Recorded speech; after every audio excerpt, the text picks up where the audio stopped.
Hey there, welcome back to the podcast. This is a moment in time. I'm Albert. This is Alex over here. I'm Alex. You are, in fact, It's the Alex. people. Um, since this is your topic today, Alex, why don't you take it away and explain what we're talking about?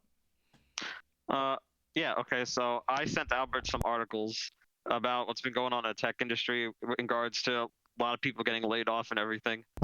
Uh, because I think it's definitely interesting. This has been like growing on trend for like the past like 2 years, probably almost at this point.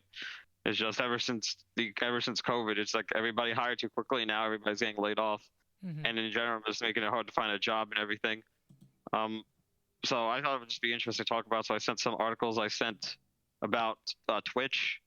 I think they laid off like 35% of their people, and Amazon. I was gonna send one Amazon article that I had read like a week ago, but when I was Right. looking up that article, I found another article about another set of layoffs that happened like 3 days ago. So I just sent both of them. I was like, this is happening too fast for even me to keep track of at this point. Um, Yeah, it's a and then I lot. sent one about Duolingo, also Mm-hmm. was laying off people. Right. Yeah, there's a lot going on. I feel like, especially the last year or so, there's just been so many Yeah. layoff related news. Like every other Yeah. every other week, you're hearing more Yeah, and stuff. that's me. I'd like to find a job too. Like I was looking for a job for like forever. I Yeah. only got this job I have now just because my uncle just knew a guy. He really is all it came down to, not because of any of the applying or anything I had done beforehand. Yeah. So and it affects everybody. Like we even know people who were affected by these layoffs. So Yeah. it's definitely not only a hot topic, but definitely a prevalent one. Yep. And for anybody in the tech field right now, I'm sure everybody's worried about their the quality of their job and if they're going to be able to keep it or not, even if they don't think there's a potential fear of layoffs. The thing is, they usually always just kind of come out of nowhere. Yeah. People And always go when people least expect them. right. And I also, like, right before we started recording, I got a message from my friend who works for Riot. And luckily, this information's public. I just double checked before mentioning it. But they also just had layoffs today. Oh, really? I Yep. didn't see that today. And so now I'm like, all right, yeah, there's even more going on, I guess. There you go. Um, I mean, that's another one you could just throw in right there on top of the list I had just given before. Like all the articles I sent you were really within like the past week or so. I yeah. think none of them were really that particularly old, maybe a week and a half. So that's already talking about like four different companies. And even when I was looking up stuff too, I saw stuff about Google. I think was laying off people too this week. So Hmm. I guess a lot of these companies they just waited for the holidays to be over, and now like yeah okay. Yeah. I guess I don't want to be like that evil company laying off right before the holidays. Hmm. So like He's maybe got to we just wait lay till off right after. we'll lay off the third week of January. Maybe it won't look as evil, but Yeah. I Yeah. don't And know. It just seems like it's for all happening at the same time. Yeah, just for specifics, since this is like brand new news, the article or the listing on Riot Games' website actually like was written today, so it Wow. says So today's date on it. hot. Um, There you go. but it says 11% of their workforce is laid off. That's So not that's a pretty decent percentage. yeah, I mean it That's the thing is too. With all these global. layoffs I said, they're all like pretty large percentages too of Yeah, their these companies. It's not like 1% or 2%. A lot of them are like right, 10 plus, and then Twitch even was 35% of right. their entire uh, workforce, which I, is an insane amount. yeah, I will say though, like a lot of these companies, while they like have huge presence, they're smaller than we think, right? Because Hmm. for Riot, it's like it says 530 people globally. That's 11%. So I mean, it's a decent amount of people, but like That's there are big. much bigger That's companies out there. So it's yeah. understandable why like some of these pretty much fully like just providing an online application or companies that just produce like online products, why they have like larger percentages slightly, just because it's also you don't need as many people to produce stuff like that if it's not something that Hmm. requires people to be sitting somewhere in person necessarily. Yeah, and I guess like with you going with that, I mean, Twitch having the large percentage, I guess makes sense because most of their content is just user created. Right. So mostly what the back end is really there for like the actual people hired by Twitch themselves. It's just the people making sure the website doesn't just randomly shut down. Right, So you exactly. really, if anything, Twitch, if anything, really needs just like a skeleton crew. Most of the reason people go to Twitch is not because of the people who work at Twitch, it's because of the people who use the Twitch platform. Mhm. Yeah, I agree. I mean, same thing with like YouTube or like there are all these platforms that people create content on, but they're not actually employed by those companies. So like if Yep. you professionally produce content on like TikTok or Instagram or YouTube, Twitch, etc., like you're not You're still considered like hired. self-employed. Yeah, you're Yeah. not hired by those companies. So that is also a big piece of it where it's like the people using the platform to make money and drive traffic and stuff like that to the company, they're not employees. They're separate from that. Yep. And so the main thing is like maintenance and like maintaining the actual systems and stuff like that. That's a lot of what exists out there, and then also marketing and things like that. So um, the amount of people that would work with a company like for example YouTube, I guess, is very high, but it's not the same as in a traditional company where, oh, you might still have marketing and these people managing servers and all of that stuff, and then also have the people actually producing some whatever the product is. um, Yep. the production of products is handled by end users. It's not something that the company Yeah. itself has to deal with. Like It's, they themselves, the company themselves just has to worry about the back end yeah, for that kind of stuff. yeah. They don't have to worry about any really front end content creation because that's just done for them. Mm-hmm. I mean, they do pay those creators out for using it, Right. but they're not. They're not like actually employed. Yeah, I'm not 100% sure, but I think they're probably listed as contractors as opposed to regular employees. So it's just, Oh yeah, I want to know. I don't yeah. know how it works. I don't know if you could just consider contract or it's self-employed or whatever. Yeah, But because I mean, you just get a check in the mail, and then the person yeah, themselves well, treats themselves I like don't a know how to think business. about it. I think for most people, it probably is just considered like self-employed stuff because I know only like a lot of the big creators only recently they started like actually announcing that they signed like deals and contracts with them. Oh, So yeah, so that's that's like typically yes, so but I mean that would be more of a contract work yeah. at that point if you like sign like a whatever like $100 million 10-year deal to stream exclusively on Twitch for Mhm. 10 years or whatever. So I don't think not everybody gets that. It's more just like you use their platform, they send you a paycheck. Yeah. So I mean I don't know how it necessarily works, There's also but probably terms and services things oh yeah, hundred just percent. from There's using terms and their services to use platform the that platform. Yeah. that's probably what somehow dictates what you're classified as. I have no Mm, clue as to what that actually is, but I think yeah, the closest thing would be independent contractor because that's essentially that would make sense. you working Yeah, for that would yourself. make sense. You're not working for the company. You just Yeah. have uh, a relationship of some kind, basically. Um, Hmm. but outside of that, I mean, we have Discord, 17% layoffs. You said, I think Twitch, you Oh, said, I forgot I sent that one too. Yep, I forgot I sent that even too. Discord yeah, you said was another 35% big one. on Twitch, which is 500 employees. And like you think about it, and for some of these companies, like you say, like 500 employees, on a small scale, like if we think about our town, or like the town that we live in, sure, that's a lot of people, but like when you think of big companies like this, it doesn't seem like a lot of people, but then you look at the Yeah, percentages and you realize yeah, 35%. small the company actually is. Yeah, that's what I mean. It's 500, what was it, 500 people's 35%. So I mean, Yeah. the entire company was maybe only like what 1,400 employees, Yeah, exactly. like, which is not really that big for a platform as huge as Twitch. Yeah. Only 1,400 employees is relatively small, I would say, Yeah. for a platform of its size.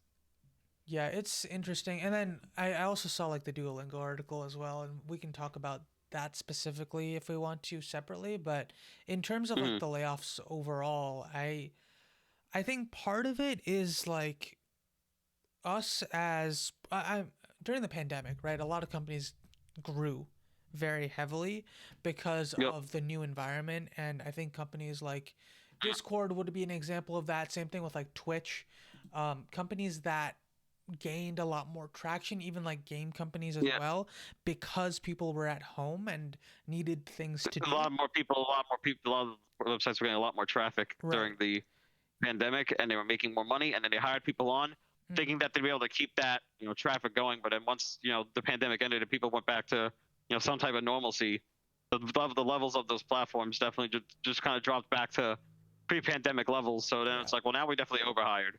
Just the Yeah.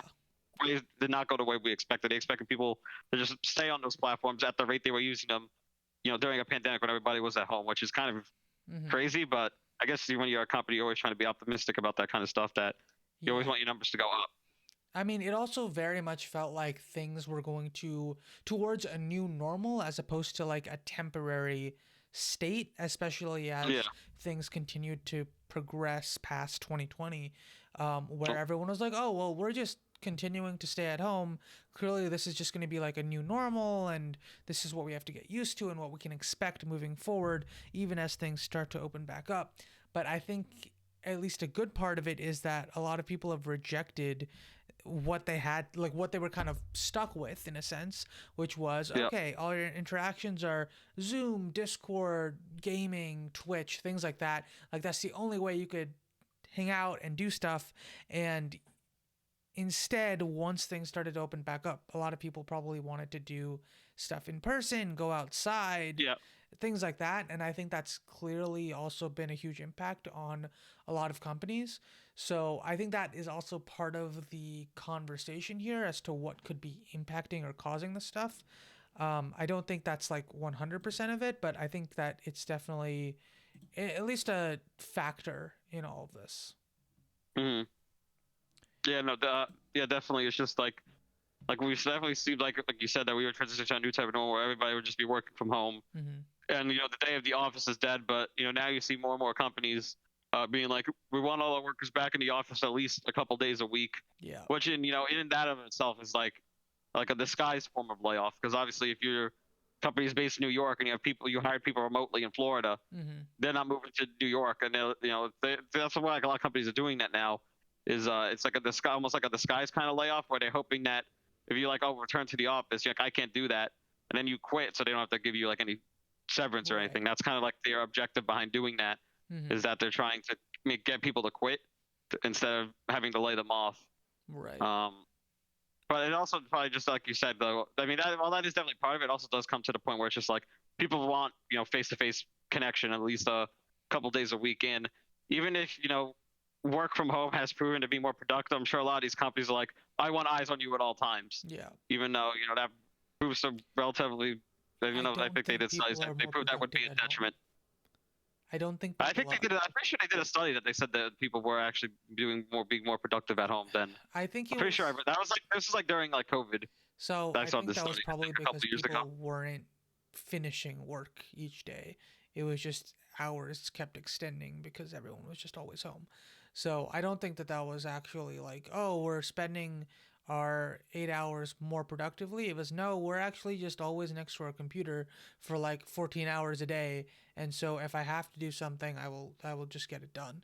And I think that a lot of companies are realizing that it's not as productive as they once thought, and that's also part of the push to bring people back in person, because I don't actually think that companies are getting as much profit out of like the work from home environment because it's too lax, and a lot of people just aren't used to being in like the work environment where things are like super, we got to get a lot done, we got to like stay productive, stay on task, not get distracted by like household activities and stuff like that. I think that's like a major factor for people to be like, okay, just like come in the office because at least I know you're doing work during the workday as opposed to like Mhm. whatever else and getting distracted. So I do think that's also like a major factor here where it's possible that a lot of people that have started working in the last couple of years have just gotten used to not necessarily having like to work with like within that like intensive an environment, and like that's Mhm. also making companies be like, well, I would prefer people that have a higher production rate, and I want people in person and all of that. And that's also probably a factor here in terms of getting people to reduce the amount of workforce, and then also just like making sure the people that stay behind are producing more and like having more effective and high quality work. Uh, yeah, I mean that's probably part of it. Like, I didn't honestly even consider the fact that you probably like then they were more productive, so they were just basically on call all day. Mm-hmm. Um, but when you put it that way, I mean I guess that makes sense. I mean I think it's more so. I mean, it's just it's more helpful for the employee than it is the employer, I guess, in a Yeah. sense, to work from home. Because like work from home, you have significantly more free time. You don't have to worry about Mm-hmm. like a 2 hour commute each way. That's an extra 4 hours you have in a day. But at the same time, it's just that I guess like these companies, I think it's just like I said, we said more effective for them to Yeah. see you in the office to make sure you're actually working than just being like, yeah, I guess he's working. I don't know what he's doing, Right. but we're paying him anyway.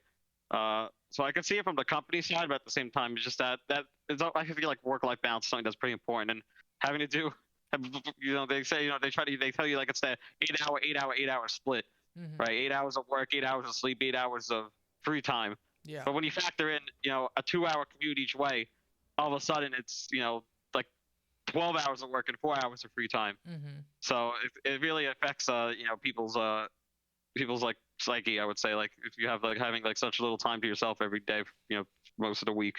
Oh Like, people yeah. think it just ends at the end of 40 hours and that's it, but there's a lot of other factors that definitely push your average work week, I would say, way well past 40. Mm-hmm. Just that, people, you really only be only in the office really 40 hours, but through things like commuting and probably getting calls when you're like not on the clock, like getting a call early in the morning or at night when you're home, stuff Right. like that definitely makes it that people have way less time than I think people presume. Mm-hmm.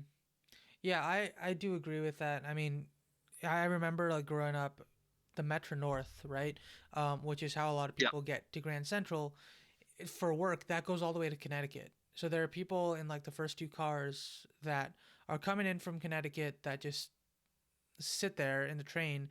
I mean, maybe they take naps and stuff. I'm not 100% sure, but there are like quiet areas on the train because people get in the train so early and then have to Yeah. travel in like from a different state to come in and work. So I definitely agree with you that commuting is like a huge factor of like, oh, quality of life things, very helpful. So I do think that that's definitely a major positive for work from home. I don't think that that works as well for people who are starting out in their careers.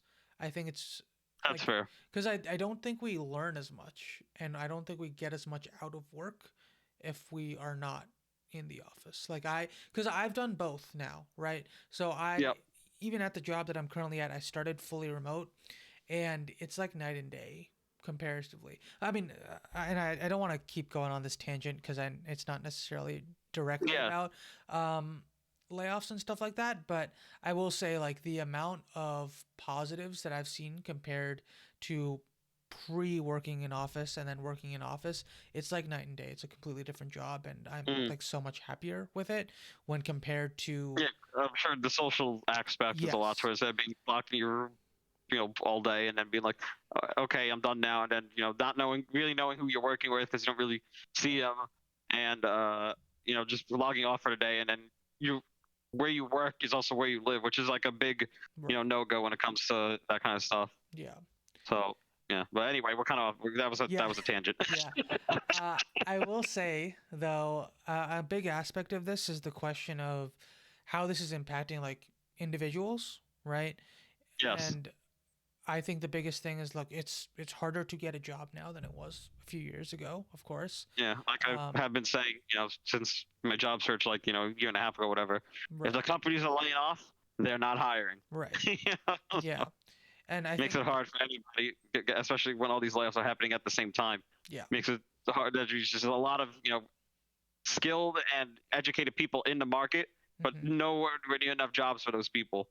right, So it's kind of causing chaos out there. yeah, I agree.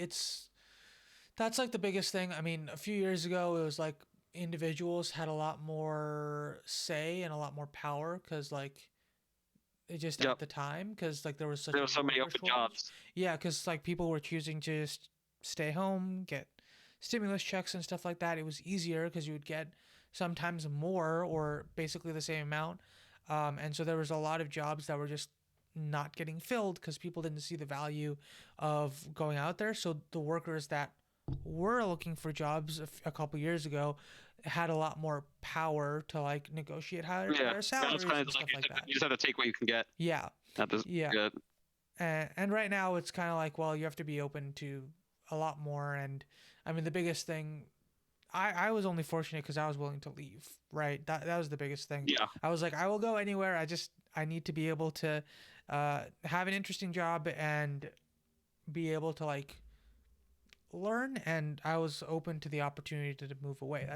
That's like the Mhm. one biggest thing.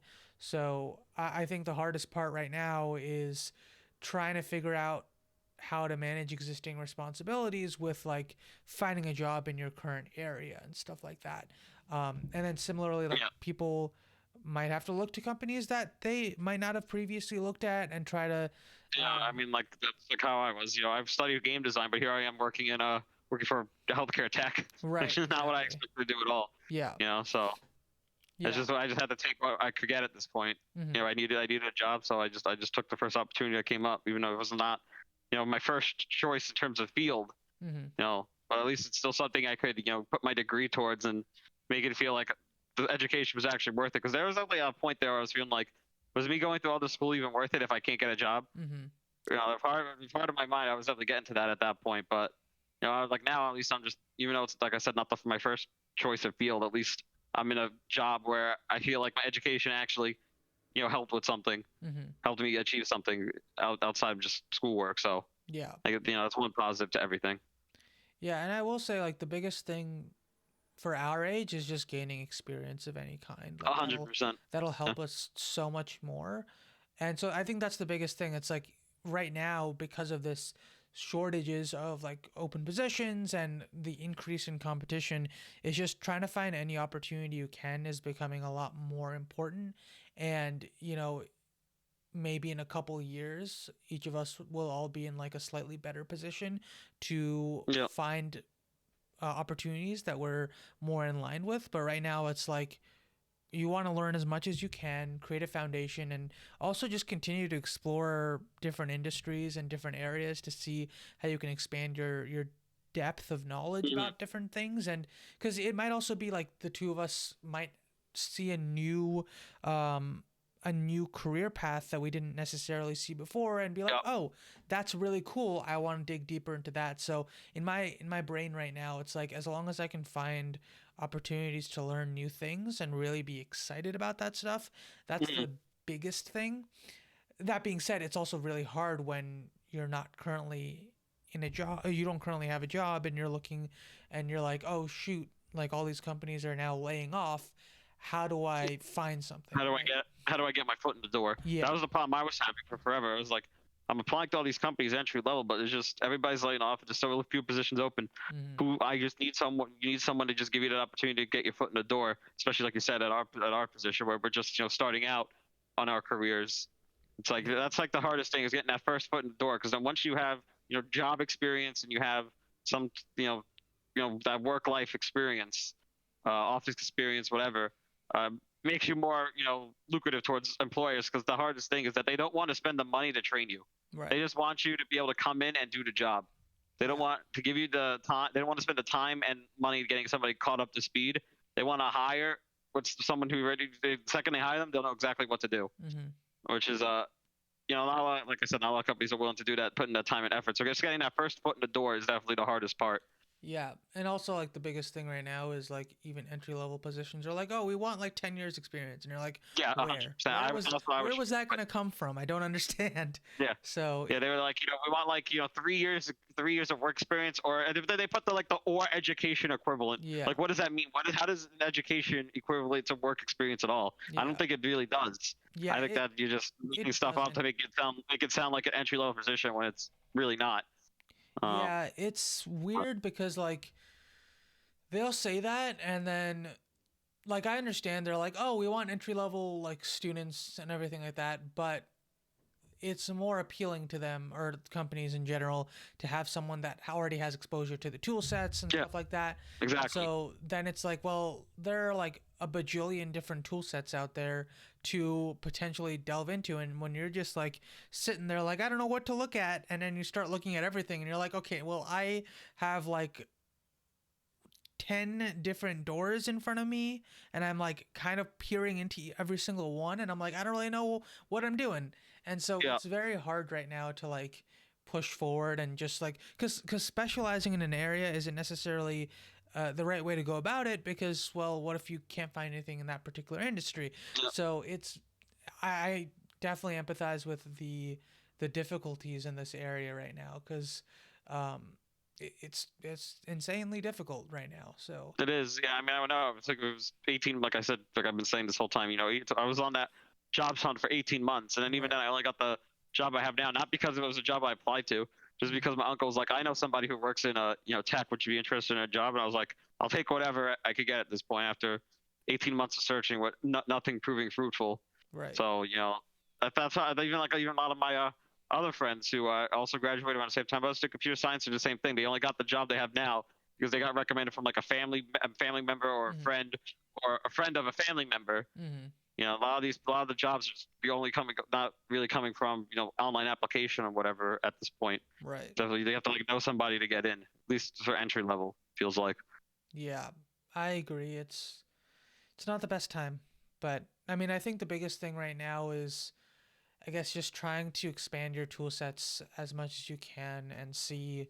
It's just kind of disheartening sometimes because you're just like, oh, I want to learn these things, but then you're like, oh, is it really worth it? Like, should I really spend my time on this? What's the Yeah, end I mean goal that here? I was thinking that for a while too. When it's like when I work, because I originally when I graduated the bachelor's, it was December 2020. Mm-hmm. I was like, uh, I was thinking that that's really like one of these companies are going crazy with the hiring. It was in the middle of COVID, all these tech companies were growing like crazy. But I was like, it is during the middle of COVID right now. Like I'm still locked in the house. Mm-hmm. I might as well take this opportunity to just put myself through like another year of school while I'm sitting here in the house or whatever. Yeah. Instead of immediately jumping into a job. So then I went for the master's degree. But by the time I finished that, last year, the tech industry completely flipped, and now everybody's laying off, and it was hard to find a job. So at one point, I was like, was all that extra education even worth it? Should I just Right. take on a job right ahead, right, straight with the bachelor's degree? Why did I even go for the master's? Maybe that was a mistake. But I was thinking that at some point. But now I think about it just like even if I got that job in December 2020, I probably would just be laid off right now anyway. So I would be in the exact same, you know, position I was probably, Yeah. but with just less education and less to show for it. So in Yeah. the end, I think I probably made the correct decision I will and say decided to for go like back to school. anyone who's listening, the biggest piece of advice I'd just say is like, if you're in school, look for an internship. Like that's it. Like don't Yeah, not do it. I think that's like the best thing that you can do if you can find an internship and put all your effort towards that. And better yet, if they pay, but even if like it's just an opportunity to like, maybe it's not at paid, or maybe it's not as many hours, maybe it's not full time, whatever you can do to just get your foot in the door and just like do yeah. something is That better was than one of my nothing. biggest mistakes for sure. Yeah. Was not putting as much effort as I probably should have into actually trying to get an internship and just being like, it's okay. I'll just go work at the supermarket over the summer. Mm-hmm. Yeah, That's I what will I did. say. I'd apply for I'd apply for a couple, and then they wouldn't work out. I would just be like, I'm just gonna go work at the supermarket. It's no big Mm-hmm. deal. But that really came to bite me in the ass later. Mm-hmm. So I would definitely say that's good advice. Is definitely make sure you get an internship, or Yeah. at least something, just prove that you have that education as well as that work experience. I Because otherwise, you might get kind of screwed. Yeah. I will say, like 4 or 5 years ago, it seemed a lot rarer for people to be like actively looking every single year. I mean, I definitely was, but that was mainly because I had done internships in high school as well, and I Yeah, I didn't do wanted that. to like continue with that because I was Yeah, like, no, well, that makes sense. I might as well continue. And out of like the 5 years, I think so. One summer I went back to the same place I interned in high school, and then junior year, 2020, I got a call, and I was fortunate enough to get a call back from that same company that I had been working for, and then I started working there through. Halfway through my master's, I was continuing to work there, and Yeah. so it was like, I think, a year and a half or 2 years or something that I was Hmm. continuing to work there. And that was mostly because I had this prior exposure very, very young. So I was very fortunate. And that was only because one of the founders of that company was my dad's friend. And that's how I originally got started there. Or sorry, Hmm. my friend's dad, not my dad's friend. Two separate things. Um, but my friend's dad from like high school. And so I was very fortunate in that. And then outside of that, I did one other internship, very different from that job, but that was more on electrical engineering stuff. Um, and so to me, I was like, just gaining that exposure is very helpful. So if you have any inkling about, oh, maybe I should put it off, you're in college or something, or you're just starting out, do it. As long as you are Yeah. able to afford the ability to do an internship, go do it. It's going to help you in the long run. It's not going to be feasible for everyone, especially if you actually have to pay your bills and stuff like that. You're not able to live at home. Totally understandable, but if you have any chance to do it, I would do it because it'll help you out Yeah, I tremendously. agree with that. Um, but anyway, I also wanted to discuss the Duolingo article as well. Yeah, I think that one I thought was the most. That was very interesting. That's why I made sure to send that one to you. Yeah. I thought that one was particularly interesting. What's going on with Duolingo? So I'm actually a little surprised by this. Not as surprised as I could have been maybe a year or two ago, but I thought that we would get more like autonomous trucks before we got like AI replacing people in their jobs directly Yeah. right now, because Mhm. I feel like autonomous vehicles have been around for like so long now, or like the Yeah. concepts of them, that people have been discussing, oh, truck drivers losing their jobs and things like that. That was a Mhm. huge conversation like maybe 2 years ago, I think.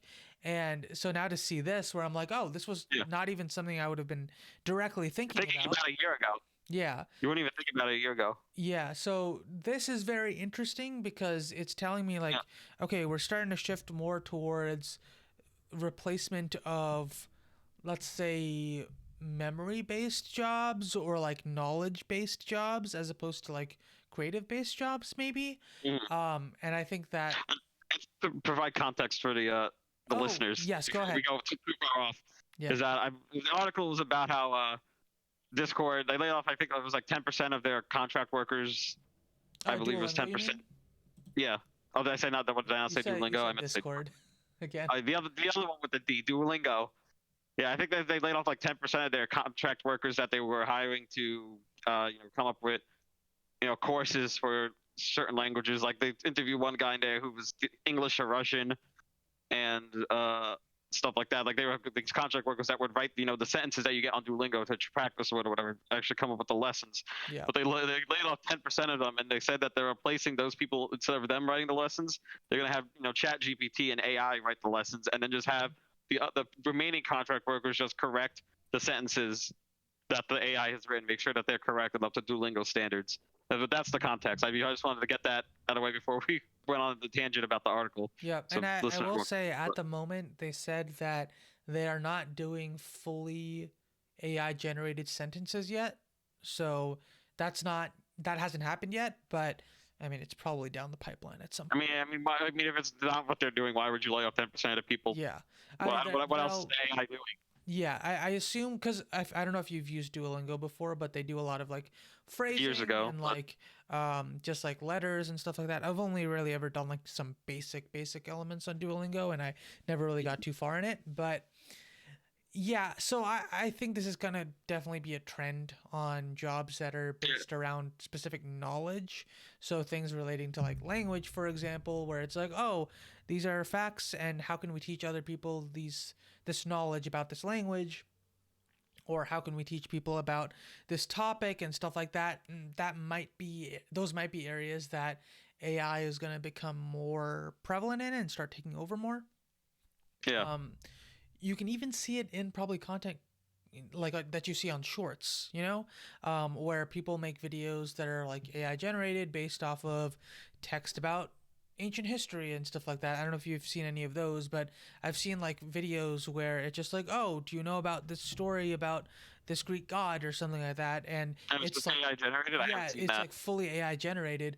All of the artwork on it is AI generated. I'm pretty sure it's typically an AI generated voice too. So stuff like that is starting to exist out there, and I It's think crazy it's how fast this technology has yeah, progressed. yeah, Like if just a year ago, it feels like no one was going to predict any of this happening. hmm January of 2023. yeah, I don't think that was on anybody's radar for the beginning of 2024. Is all this AI already replacing jobs? right, yeah. So I mean, it's definitely a huge point of intrigue, and then also probably a huge stressor for a lot of people now, because like Mm, you don't know, depending on what you've been doing, if you're like more established in your career, your job might be more easily replaced, and that's going yeah. to be a huge issue that people are going to have to start thinking about now. Yeah, and I think that just something simple like Duolingo words or phrases or whatever. It's only like the beginning. Like it's only a matter of time. I feel like give it like another year or two. You'll see people being like like programmers and coders being laid off just because ChatGPT's just gotten that good at writing code. Right now, it's bad at writing code. Yeah. But I would because my my boss is about the AI. He's like, you should try using ChatGPT. I was like, okay, I'll try using ChatGPT. Yeah. Kind of for ask it like basic coding questions or whatever, and I get like literally like like even more than 50% of the time, maybe like 75% of the time, it would just be like, yeah, use this method, and then I check the documentation for the coding language, and that method just doesn't exist. It just came up with a method out of thin air, and I'm like, this is like, I mean, it's like, what is this? Is it's like it's good as like a tool, Yeah. but if you but you have to constantly cross reference it. It's not just something where you can just be like, give me this entire block of code and I'll just do it. Yeah. It's like it gives you like at best like a good starting point, Hmm. but you basically have to go in and change everything and make sure it actually is valid and whatever. But I mean, that's it now. I'm at like give it like another couple of years. It'll probably be writing, flawless code, and then all the programmers like me are gonna have to start worrying like, am I gonna keep my job? Hmm. But I think this Duolingo is only the beginning of that trend of AI starting to replace jobs. Yeah, it's difficult because, like, same things with like your voice being stolen or like your likeness, Hmm. things like that. That's a huge thing about, I think, the SAG. Is it SAG? For SAG actors. after, Yeah, get actors. yeah. So like AI was a huge topic of debate for them, and like even musicians getting pissed off that like people are copying their styles Yeah, through this not stuff. even that. Like, I mean, wasn't there that article that was like someone made like a Drake and the Weekend song or something, and like it was just Oh yeah, completely that AI whole. generated. It was like completely made up, Yeah, and it was like becoming like a number one hit like on TikTok. yeah, yeah. Something like And then that. Drake had to come in and was like, "This is literally not even a real song." Yeah, yeah. Which is hilarious. Stuff like that, which is I mean, it's kind of hilarious at the same time. It's very terrifying. Yeah. I mean, I think that kind of shows like, you know, it can do a lot of stuff, and in certain areas it might even beat out individuals, and it's starting to do that. And so Yeah, the bigger questions are like, how do we protect people in a sense? Like, how do we prevent them yeah, from like having to have their lives destroyed because of this stuff? And it's like, I don't know if we have an yeah. infrastructural, like, I don't think we have any Yeah, protections for it. I think that people are just gonna have to get used to the concept of AI replacing jobs. I don't think there's nothing we can do to stop it. I think it's just Yeah. advancement of technology. It's like back in the day you'd have people on the assembly line making cars, Hmm. but now it's just robots, and all those jobs got replaced by robots. Yeah. Because they just do the job better and cheaper, and then like those jobs just that kind of job just disappear. You won't have anybody being like, your job is to screw in the door to the car frame. Hmm. Nobody does it anymore. That's just all robots. I think this is just now, this is like the equivalent of that, but for like the tech world. It's like a lot of these tech places are just going to start being AI does it better and cheaper, so out you go. And then it's just going to have to be people are going to have to get used to that. It's just going to change how the world that we live in works. Right. Yeah, it's yeah. The only other thing with that is like it's definitely probably an emotionally charged topic for people because it's like Oh, 100% is. it's hard to say to someone, oh yeah, you just got to get used to it because it's gonna happen potentially in your area. Yeah, I'm just trying. I mean, I'm not saying that like is the No, I correct thing know. that should happen. I'm just trying to be a realist Hmm. with that Yeah, when it comes to it. I think most likely is that it's just going to replace jobs. It's yeah, going to be like I said, the same thing with the assembly line getting replaced with robots. It's going to be the same thing. It's going to be programmers replaced with AI, and right. people will just have to find a new job to do, Yeah, something that's not coding. So go become a tradesman, I guess. yeah, Go back to the trades. yeah, Not probably not a bad way to look like go, Mario and start plumbing. Yeah, I mean, honestly, right now, you think about it, like, how are you gonna replace like a woodworker or a tradesman of some kind? You're not really gonna Yeah, be able to do that. So, yeah, there's actually some jobs that are very replacement proof. yeah, At least with our current technology that we know of. Maybe when we have like, fully autonomous like androids, yeah, maybe the woodworkers will start worrying. But right, I don't think we're nowhere near fully autonomous androids, hopefully. So hmm, yeah, I think they're safe now. yeah, I guess, or an assembly line woodworking machine, I guess, Yeah. would be more in line. You just got a factory that produces benches or whatever. I actually don't know Hmm. how assembly line wooden items are manufactured. I guess maybe that's already a thing. I have no idea.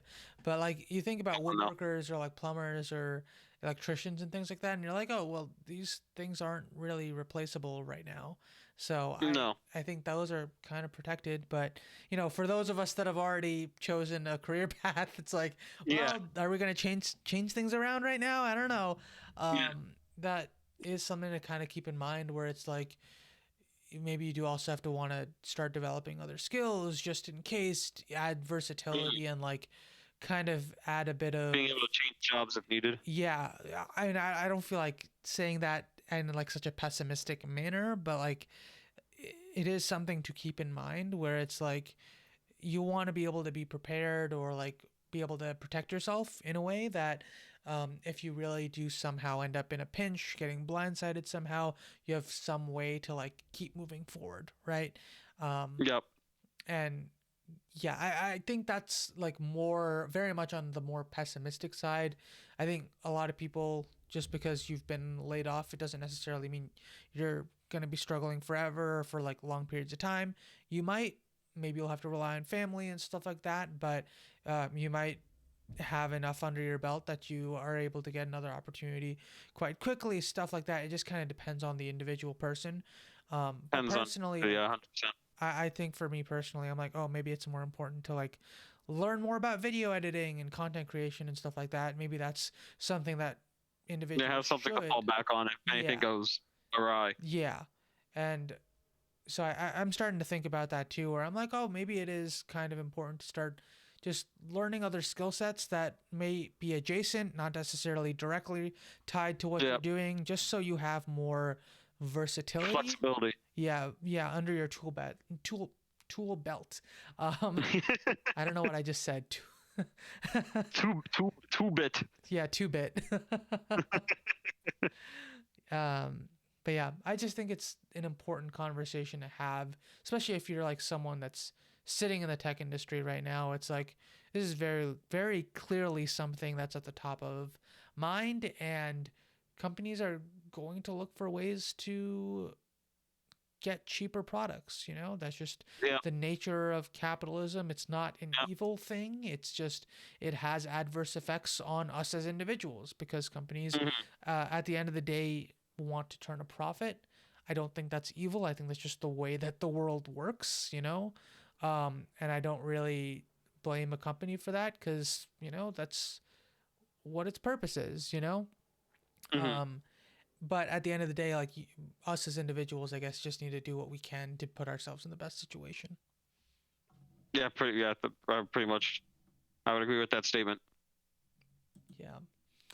Did we have any other articles to mention here? Uh, I mean, if you want to talk specifically about certain company layoffs, but I mean, they're all pretty much talking about the same thing. They're like, yeah, we laid you guys off. Our company is just didn't meet expectations. We thought it would grow more since COVID. It did not.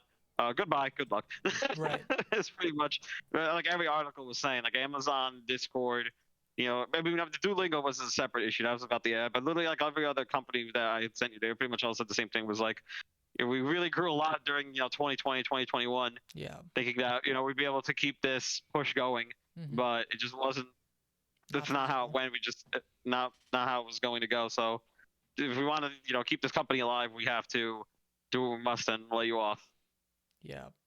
I will say, Discord has a decent layoff plan for people. Yeah, So I did see that. I was like, that is. I was surprised by that. That was a pretty healthy package you were getting if you were laid off by Discord. yeah. I did think the same thing when I read that. So I mean, it's definitely they're at least treating the people that they lay off as nicely as they can, I guess, by giving them Mm-hmm. a nice farewell package.